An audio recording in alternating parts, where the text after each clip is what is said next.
పక్క రాహుల్ గాంధీ ఏమో న్యాయ యాత్ర అంటాడు, ఇంకో పక్కనేమో బడుగు బలైన వర్గాలు క్యాస్ట్ వైజ్ సెన్సస్ అంటున్నారు. ఎన్ని రోజులండి బడుగు బలైన వర్గాలు పైకి రావాలంటే కేవలం ఇందిరాగాంధీ ఆలోచనతో ఈయన రాహుల్ గాంధీ గారు ఆలోచన చేస్తుంటే ఇక్కడనేమో పెరిగినటువంటి వాడు యావత్ భారతదేశంలో ఎవరినన్ను అడగండి, యూపీఓ బీహార్ఓ హర్యానావో ఎక్కడ పోయినా హనుమంతరావు అంటే తెలియని వాడు లేడు. అలాంటి వ్యక్తికి నాడు మరి టికెట్ ఇస్తే తప్పనిసరిగా నేను నిజంగా కూడా చెప్పాలంటే బట్టి విక్రమార్క ఈ స్థాయికి రావడానికి నేను నా పుస్తకంలో రాశా. మల్లు అనంతరాములు చనిపోయిన తర్వాత వాళ్ళ అన్నకు టికెట్ ఇప్పించా, అదేవిధంగా ఈయన రాజకీయంలో తెచ్చా. అంచెలంచెలుగా ఇవాళ నువ్వు సిఎల్పి లీడర్ దానిక నా సహాయం ఉన్నది. ఇవాళ నాకెందుకు వ్యతిరేకం చేస్తున్నావు అనేది నాకు అర్థమైతే లేదు. ఏదైనా హైకమాండ్కి నేను తప్పనిసరిగా టికెట్ ఇస్తే నేను గెలిచి వస్తా.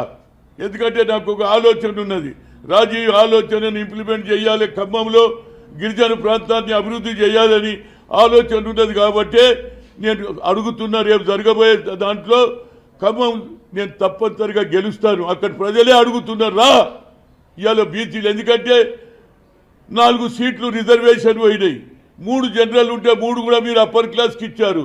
అదేవిధంగా మొన్న రాజ్యసభ కూడా రేణుకా చౌదరికి ఇస్తే 4 అప్పర్ క్లాస్కి పోయినాయి. అంటే ఇక బీసీలు అవసరం లేదా?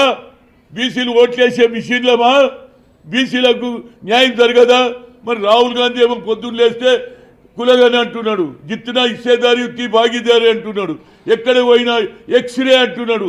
వాళ్ళ స్థితిగతులు చూసి 50% దాటినా పర్వాలే, we come to the power, we conduct caste wise census, జిత్తున ఇచ్చేదారి ఉత్తి భాగీదారి అంటుంటే ఇవాళ బడుగు బలైన వర్గాలతో పేరు తెచ్చుకున్నటువంటి వ్యక్తి నేను ఎంతో మందికి సాయం చేసినానండి. ఇవాళ షర్మిల తిరుగుతున్నది, ఏది రాజశేఖర్ రెడ్డి కూతురు. రాజశేఖర్ రెడ్డి ఎవరు చేశారు? నేను చేసిన పిసిసి ప్రెసిడెంట్గా. 30 మంది ఎంపీలు వ్యతిరేకం చేశారు. వాళ్ళ నాయన మర్డరర్ అన్నారు. బట్టి విక్రమార్కే మీకు ఇప్పుడు ఆయన మిమ్మల్ని అడ్డుకుంటారా? మీ ఎంపికని మీరు పైకి తీసుకొచ్చిన బట్టి విక్రమార్కే మీ ఎంపికని అడ్డుకుంటారా? బట్టి అడ్డుకుంటారా మిమ్మల్ని? బట్టి విక్రమార్క అడ్డుకుంటున్నా మిమ్మల్ని? అడ్డుకుంటున్నట్టే ఆయననే రమ్మన్నాడు. మళ్ళీ ఆయన ఎందుకు మార్పు వచ్చిందో తెలియదు. నేను బట్టికి అన్ని విధాలా సాయం చేసిన, మల్లు అనంతరాములు లేని అటువంటి లోటంతా తీసిన, రాజకీయంలో తెచ్చింది నేను, ఎమ్మెల్సీపీ ఇచ్చింది లోకల్ బాడీలో నేను, సిఎల్పి కూడా చేసిన. ఆ రోజులలో రాజగోపాల్ రెడ్డి నన్ను రిక్వెస్ట్ చేసిండు, నన్ను సిఎల్పి చేయమన్నాడు. అట్లెట్లయితుంది సామాజిక న్యాయం? పిసిసి ప్రెసిడెంట్ ఉంటాడు, మళ్ళీ సిఎల్పి కూడా మీరైతే ఎట్లా అని కొట్లాడి వేణుగోపాల్ గారు ఏది గోల్కొండ హోటల్ కోతే చెప్పిన కేసీఆర్ అని ప్రామిస్ చేశాడు, ఎస్సీని ప్రధాన ముఖ్యమంత్రి అన్నాడు. At least we can make it is opposition leader is SC అన్న. అది కూడా మర్చిపోయి నాకు వ్యతిరేకం చేస్తుందంటే ఆయన పాపం ఆయన పడే. నేను ఎక్కడ కూడా నేను మనసులో పెట్టుకోను. ఎందుకు నా మీద కక్ష అంటే నేను ఒక్కటే చెప్పిన, పనిచేసిండు ఎవరు? రేవంత్ రెడ్డి.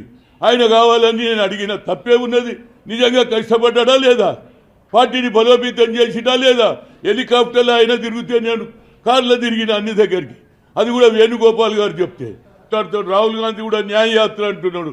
మన పార్టీలోనే మరి అన్యాయం జరుగుతుంటే దాని మీద కూడా రాహుల్ గాంధీ గారు గమనించాలి, తప్పనిసరిగా న్యాయం చేయాలి. రేపు జరగబోయే మరి సిసి మీటింగ్లో తప్పనిసరిగా నా పేరు వస్తే నేను తప్పనిసరిగా గెలుస్తాం.